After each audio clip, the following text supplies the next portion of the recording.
Bonjour à tous et bienvenue dans le 13h de ce lundi. Le sommaire, c'est tout de suite. Après l'incendie du 11 mai à la faculté de droit et de sciences politiques de l'université de Parakou, les autorités de l'université ont donné un point de presse.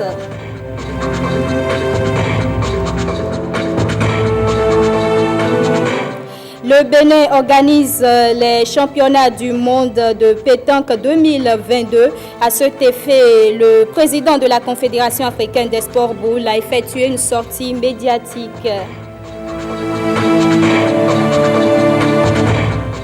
Et puis, l'émotion et la douleur sont encore vives après l'assassinat de Fiacre Gbedji, le guide des 2 touristes français enlevés ce 1er mai à la Pandjari. La rédaction du journal télévisé lui rend hommage. Merci de nous rejoindre ce matin. Les autorités de l'université de Parakou étaient face à la presse ce vendredi. Au menu des échanges, le point de l'incendie du 11 mai à la faculté de droit et de sciences politiques et les décisions prises pour sauver l'année académique. Giscard Akpovi et Abdoulaye Moumouni Yakoubou pour plus de précisions. Environ 2 semaines après l'incendie survenu à l'université de Parakou, le bilan exhaustif des dégâts est connu. Le local a été complètement atteint. Le feu a consumé plus de 60 000 copies des examens des licences 1, 2 et 3. La fenêtre arrière du local a été brisée au niveau supérieur.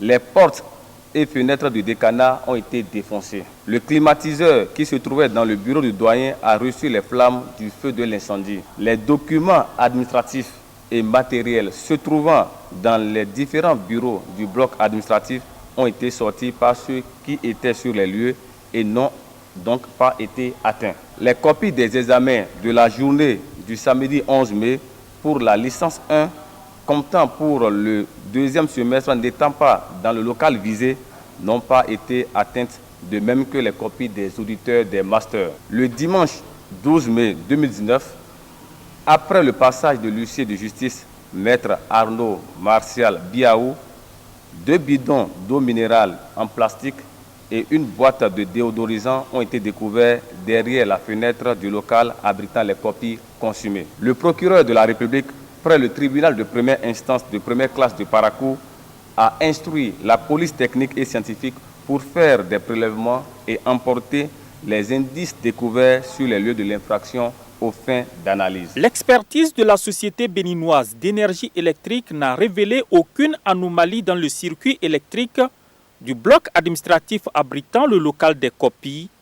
La thèse d'un incendie provoqué serait plausible selon les autorités rectorales. Il s'agit d'un acte crapuleux à qui profite le crime. Les enquêtes en cours nous permettront d'apporter la réponse à cette préoccupation. Dans tous les cas, ces différentes mesures qui ont été prises traduisent la volonté du gouvernement et notre volonté de continuer à assurer une bonne organisation académique à l'Université de Parakou. Des décisions sont prises en accord avec le ministère de l'Enseignement supérieur pour sauver l'année académique. Dépôt d'une plainte contre INSA devant le tribunal. Recasement du personnel dans la salle de bibliothèque spécialisée de la faculté. Tenue des séances de travail avec les différentes composantes de la faculté. Invalidation des copies des examens des mois de mars et mai 2019. Annulation des examens du 2e semestre en cours et dernière décision. Organisation d'une session unique à partir du 10 juin 2019. Les étudiants sont rassurés quant aux conditions de déroulement de la session unique pour les licences 1, 2 et 3, de manière à ne pas les pénaliser. Par ailleurs, au dire du recteur, la société de gardiennage et de surveillance renforcera la sécurité dans l'enceinte de l'université de Parakou. Nous sommes de plein pied dans le mois de Ramadan, un mois sacré du calendrier musulman au cours duquel les fidèles jeûnent en respect à l'un des 5 piliers de l'islam. Et pendant ce mois saint, beaucoup reconnaissent aux femmes un rôle important. Pour quelles raisons? Ariane Da Silva et Edwige Gossou ont passé un après-midi de vendredi avec 2 femmes musulmanes. 15h30 dans une concession au quartier Donké à Cotonou. Molikatou et Kadidjat, 2 femmes musulmanes, s'affairent déjà à la cuisine. Elles apprêtent le repas du soir pour la rupture du jeûne. Le scénario est le même tous les jours au cours du mois de Ramadan. Le rôle de la femme dans le mois de carême, c'est de préparer.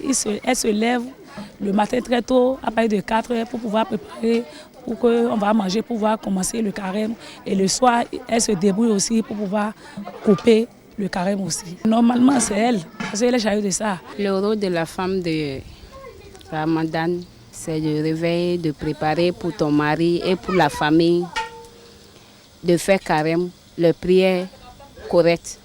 Parfois, la préparation du repas de rupture de jeûne pour la famille s'élargit à la communauté. Molikatou, femme musulmane et aussi chef du quartier, ne rechigne pas devant l'effort.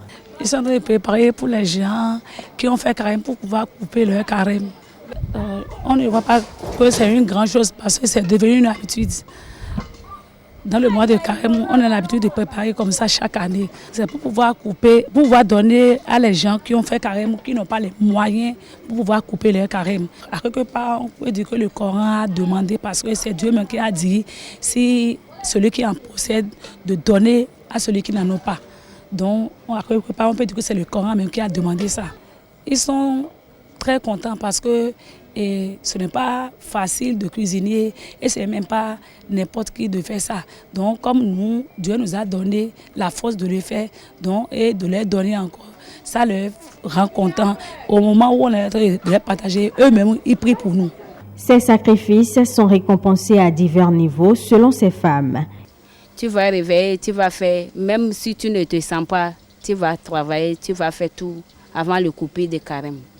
On reçoit beaucoup de choses comme bénédiction en tant que femme. Dieu même sait tout déjà. Dieu même voit tout.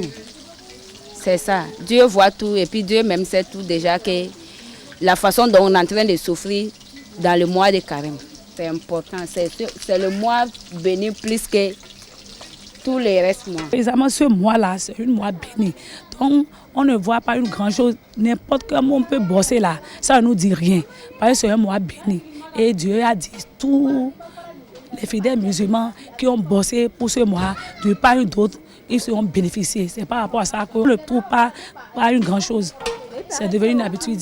Le mois même qui est béni, c'est le mois qui est béni. Et si on fait de bonnes actions dans le mois, on sera tous bénis. Et leurs mérites sont d'ailleurs reconnus. C'est une période où on reçoit beaucoup de bénédictions. Et dites-vous que ces bénédictions, pour la plupart, vont en direction de nos femmes.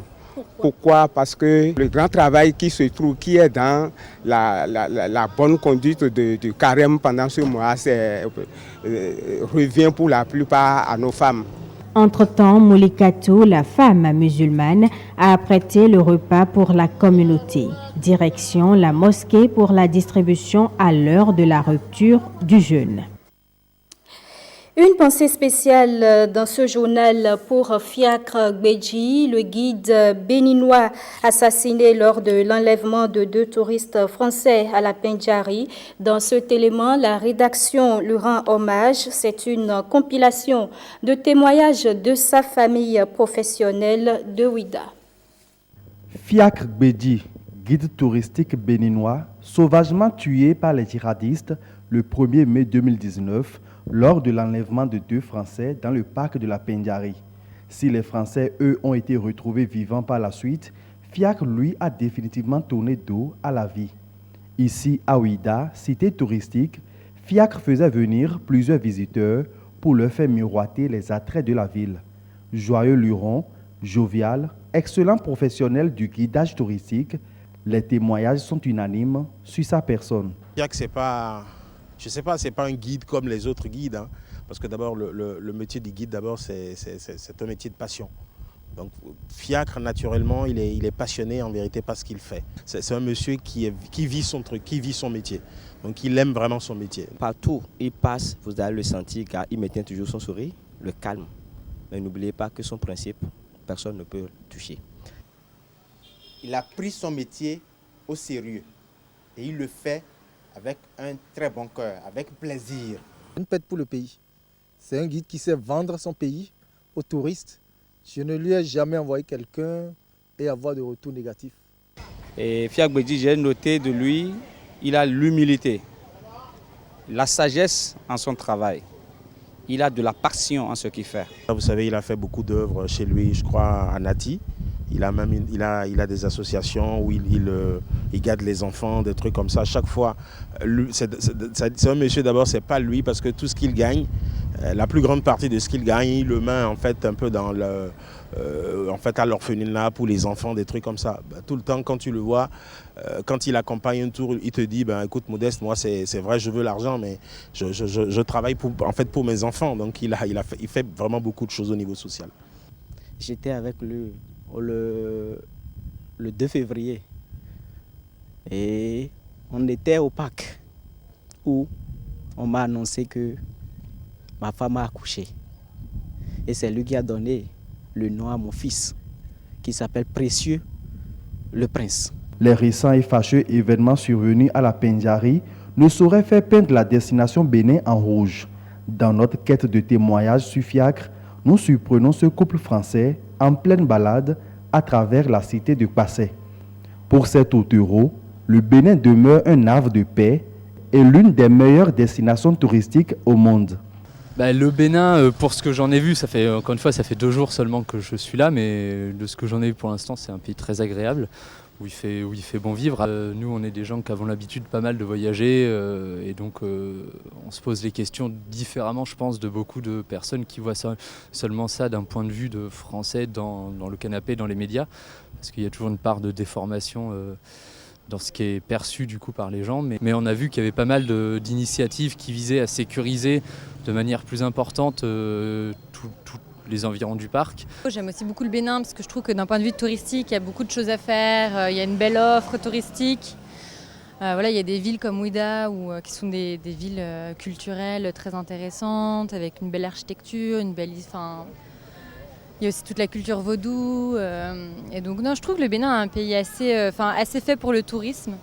Le Bénin reste un pays de paix, un pays où les gens peuvent venir rester tranquilles, un pays où ils peuvent se promener, jouir de leurs vacances. Tel un soldat mort au front sur le champ de bataille, Fiacre est passé de vie à trépas en plein exercice de son métier. Valeureux et ardent défenseur de la destination Bénin, Fiacre a malheureusement emprunté la porte du non-retour. Nous avons également une pensée à l'endroit de la famille de Fiacre Bédji. Vous le connaissez à travers le timbre de sa voix. Mathias Biti-Boto s'en est allé. Décédé le 14 avril dernier à Cotonou, il repose désormais au cimetière municipal d'Abomey. L'ancien journaliste de l'ORTB, admis à la retraite en 2009, a été inhumé ce samedi. Mais avant, il a reçu un dernier hommage en l'église Bon Pasteur d'Adandokboji, Christian Gadjo et Igor Ayoso pour le reportage. Mathias Virgile Biti-Boto reçoit ici à l'église Bon Pasteur d'Adandokboji un dernier hommage. Parents, amis, collègues, confrères de la presse et autres curieux sont venus nombreux assister à l'ultime voyage de celui que la jeune génération appelait douanier. L'homme aura développé pendant toute sa vie plusieurs valeurs. L'humilité, nous ne pouvons pas oublier la patience. Et tout cela n'exclut pas la rigueur de pouvoir éduquer l'homme sur le chemin du bonheur. Ainsi, vous qui le connaissez, vous qui avez côtoyé sa personne, vous qui l'avez entendu, et peut-être ne l'avez jamais vu, vous devez revivre ses valeurs pour montrer que dans sa vie, il y avait beaucoup de biens. Des biens incommensurables. Les bénéficiaires en gardent encore des souvenirs. Ils ont fait notre promotion. Si tu sors le morceau, l'album, quel bon que l'album soit, s'il n'y a pas les journalistes, mettons, les animateurs que vous êtes, si Biti Boto n'était pas là pour quand même faire la promotion de ces morceaux-là, les Raoult ne seraient pas connus aussi dansement comme il est connu. Après le culte, direction le cimetière municipal d'Abomey. L'imminence de la séparation définitive intensifie la douleur. L'émotion a du mal à s'estomper quand la porte-parole des enfants prend la parole. En faisant un rappel de tes derniers instants sur cette terre, on peut dire que tu as reçu un message. Sinon, comment interpréter tes activités menées avant que le glas ne sonne? Le petit soin donné aux enfants de la cour, la joie semée dans la maison en présence de moi, ta fille Hermione, qui t'a consacré toute ma journée du samedi 13 avril 2019. Dans le rang des anciens collègues de Mathias Biti Boto, les souvenirs de l'homme de radio restent vivaces. C'est un aîné qui était très dispo au travail. Il était dans la section fond. Mathias Biti Boto était un compagnon, un ami. Quand on ouvre les informations, les annonces, c'était sa voix qu'on entendait. Et, si vous permettez, c'est accord Renou, pli Renou, pas de Renou, ça c'est Mathias Biti Boto. Mathias Virgile Biti Boto s'en est allé à l'âge de 65 ans. Marié, il est père de plusieurs enfants. Le président de la Confédération africaine des sports boules était au siège de l'institution ce vendredi à Jéricho. Ibrahima Idrissou a partagé avec la presse les nouvelles de l'organisation des championnats du monde de pétanque 2022 par le Bénin. Le compte rendu est signé Wenceslas Arouaimon et William Bassabi. La République du Bénin. Annonce officielle de l'organisation des championnats du monde de pétanque de 2022 au Bénin par le président de la Confédération africaine des sports boules. Devant les médias, le président Ibrahima Idrissou a retracé le processus qui a conduit la Fédération internationale à attribuer la compétition au Bénin. Cette attribution du 50e championnat du monde de pétanque est l'œuvre de tous les membres du comité exécutif de la Fédération internationale de pétanque et jeux provençal FIPJP, sous la houlette éclairée de son président, M. Claude Azéma, qui, depuis quelques années, est devenu l'hôte du continent africain et plus singulièrement du Bénin. Ce rebond n'a été possible que grâce à l'engagement affiché par le gouvernement béninois. La réintroduction de cette même candidature au niveau des instances internationales appropriées en novembre 2016 en Chine, puis à Almeria en Espagne, le 1er mai 2019, le gouvernement du président Patrice Athanase Guillaume Talon a voulu montrer et démontrer à la face du monde l'importance qu'il accorde aux activités sportives en général, l'application et le suivi du programme d'action du gouvernement PAG et son amour soutenu pour les sports boules en particulier. Organiser un tel événement à grand impact économique, diplomatique et sportif implique un défi organisationnel et infrastructurel. Le ministre béninois en charge des sports et la Fédération béninoise de pétanque conjugueront leurs efforts avec l'appui des médias que vous êtes pour relever cet immense défi mondial sportif. Après moult péripéties traversées depuis 2004 pour enfin obtenir l'organisation de ces championnats du monde, le président Idrissou fait une observation à caractère philosophique. Dans ce monde, si vous êtes contesté, c'est parce que vous êtes constaté. Il faut alors utiliser les règles de la nature pour créer les règles de la mesure. Et la seule défense qui vaille, c'est de rester loin des regards humains. Il n'a pas manqué par ailleurs d'évoquer deux sujets importants, l'organisation des masters et la construction de l'usine de fabrication de boules. Ces deux dossiers suivent leur cours.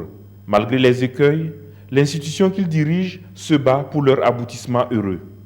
In fine, le président de la Confédération africaine des sports boules invite la presse à être davantage l'allié indéfectible des sports boules pour des victoires plus grandes.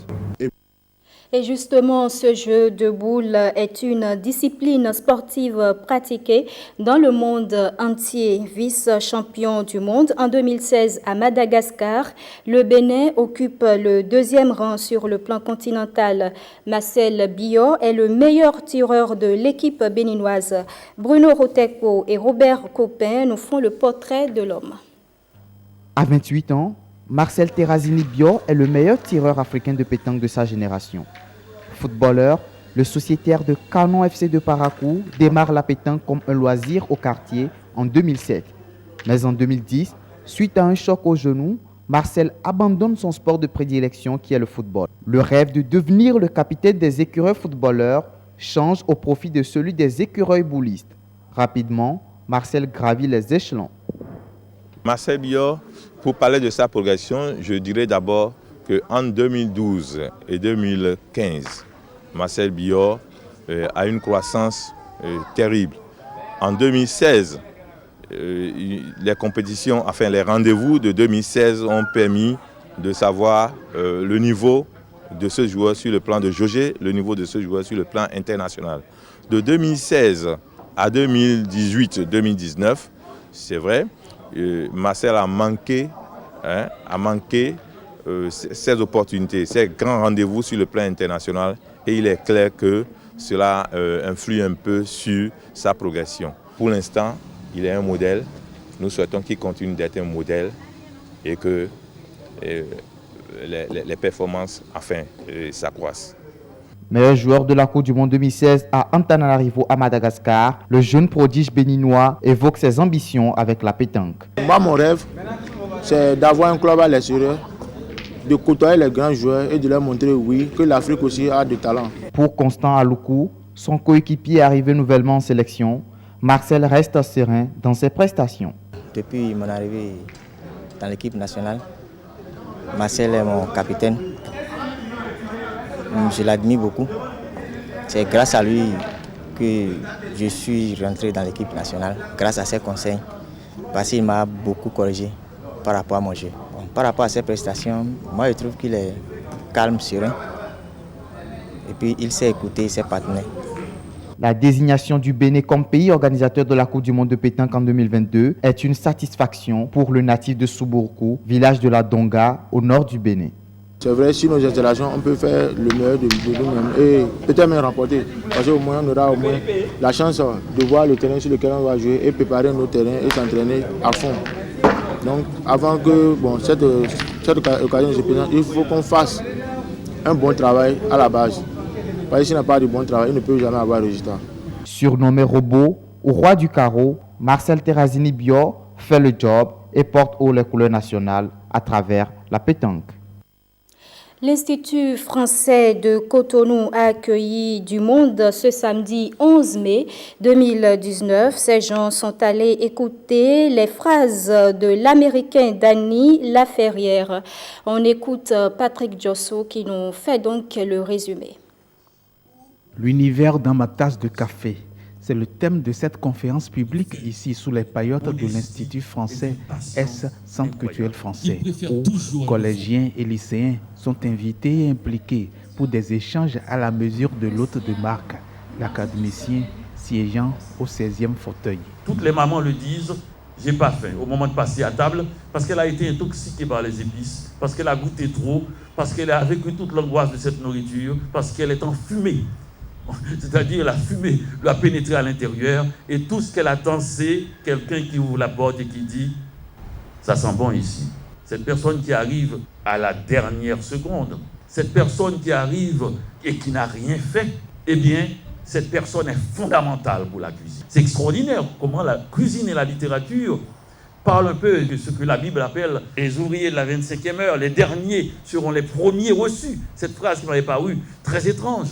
Partout, on accuse ceux qui n'ont rien fait, sauf pour la littérature et la cuisine. On s'attend à qu'ils ne soient pas là. D'ailleurs, la phrase la plus dure, « sortez de ma cuisine », dit la mère. « Sortez de mon roman ». Le livre doit être écrit seul. Sortez de mon roman. Tu vois, il y a des gens qui veulent toujours regarder par-dessus l'épaule. Sortez de ma cuisine, sortez de mon roman. Et elle sera la seule qui ne mangera pas. Et elle n'attend qu'une chose, c'est que le fainéant dise « c'est bon, maman ». Et même s'il ne dit rien, c'est encore mieux. D'ailleurs, quand on aime vraiment, on ne parle même pas. On mange. Et que fait la mère? Elle n'arrête pas, elle s'assoit comme ma mère, elle s'assoit en face de moi. Elle met la main à la mâchoire et vous regardez manger avec plaisir. Elle est bien contente. C'est ça exactement la littérature. Nous voulons être lus. Rien de pire que des gens qui vous fassent des compliments sans vous avoir lu. On veut être lu. Merci. D'un Ernest Cao, homme de culture, à un Florent Kouaouzoti, homme de littérature, la rencontre a été juste cordiale pour les uns, plus que primordiale pour les autres. Pour ce moment unique d'échange avec cette figure emblématique de la littérature contemporaine, Dany Laferrière. Et voilà qui referme cette édition. Merci d'avoir été là et merci de l'avoir suivi.